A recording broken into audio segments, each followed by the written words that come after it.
qui la pose au ministre de l'Agriculture et de la Souveraineté alimentaire. Merci, Monsieur le Président.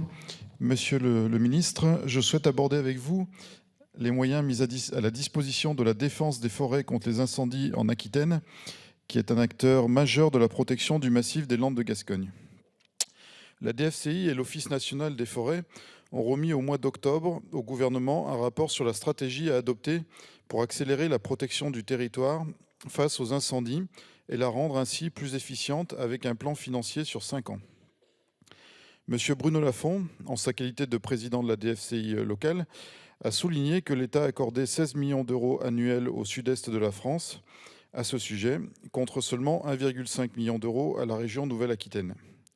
La DFCI de ma région souhaite donc obtenir plus de moyens pour intervenir plus efficacement et accompagner les élus et les acteurs de terrain par leur connaissance du massif pour faire respecter à la fois les obligations de débroussaillage autour des lotissements et des habitations, ainsi que pour aménager des bandes supplémentaires sans plantation de chaque côté des pistes forestières.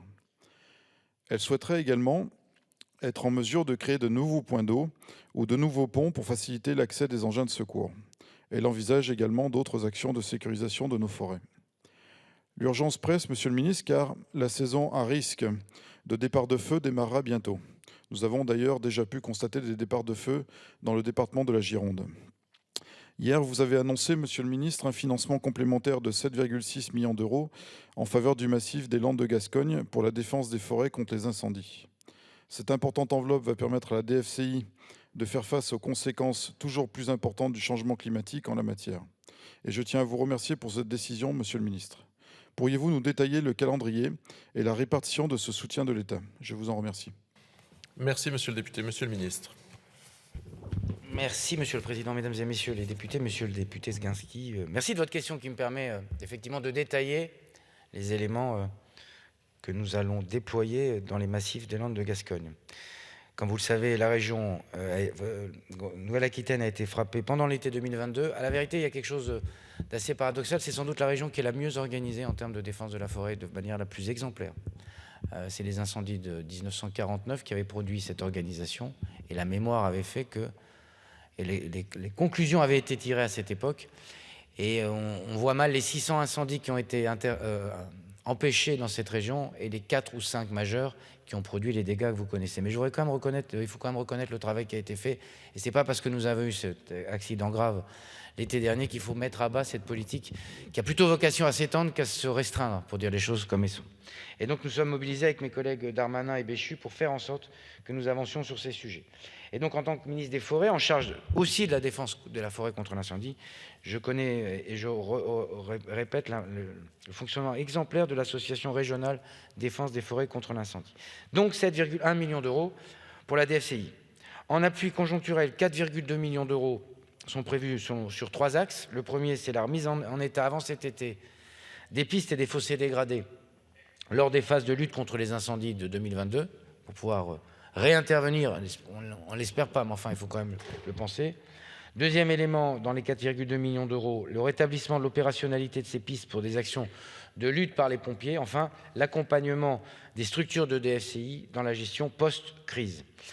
Au-delà de ces 4,2 pour atteindre les 7,6, 1,6 million d'euros sont mobilisés dès 2023 pour la surveillance des massifs afin de financer une première tranche de caméras, qui est un élément très souhaité et très souhaitable, je crois, au niveau local.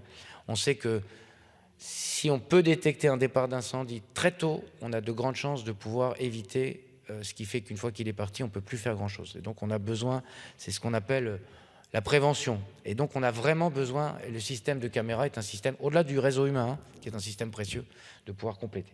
Enfin, 1,8 million d'euros sont prévus pour structurer plus encore un dispositif centré autour d'une animation locale, et je le disais à l'instant, des équipes de terrain afin de renforcer l'encadrement et la professionnalisation de nombreux bénévoles de la DFCI, tout en assurant le suivi et l'entretien courant des infrastructures et la réalisation de patrouilles de surveillance et d'alerte lors des périodes à risque d'incendie. On sait à quel point la présence d'êtres humains sur le terrain permet d'abord à ceux qui ont de mauvaises intentions de ne pas trop les mettre à l'œuvre, et deuxièmement de constituer un réseau de vigie permanente.